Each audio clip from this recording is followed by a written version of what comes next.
సంక్షేమ పథకాలకి సంవత్సరానికి 2 లక్షల కోట్లు కావాలి. ఈ డబ్బు కోసం అది మూసీ నదేనా ఇంకోటేనా? గోచిలేనివాడు ఒకడు బతుకుతుంటే ఇప్పుడు మూసీ నది కావాల్సి వస్తుంది.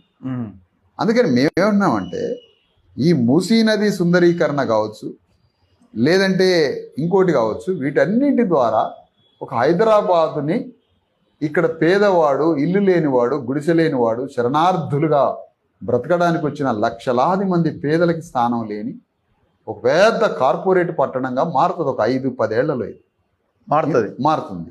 ఇప్పుడు మూసీ నది ఉంది, దీని చుట్టూ మీకు ప్రపంచంలో ఉన్న కుబేరుల యొక్క వ్యాపారాలు, ప్రపంచంలో ఉన్న కుబేరులు ఉండే విల్లాలు, ప్రపంచంలో కుబేరులు ఉండేటువంటి రిక్రియేషన్ పెద్ద పెద్ద క్లబ్స్, ఆకాశ హర్మయాలతో మూసీ నది నిండబోతుంది. ఆ మూసీ నదికి ఎక్కడ కూడా ఒక మధ్యతరగతి పౌరుడు కానీ ఒక పేదవాడు కానీ ఉండడు. వీళ్ళందరినీ హైదరాబాద్కు డంప్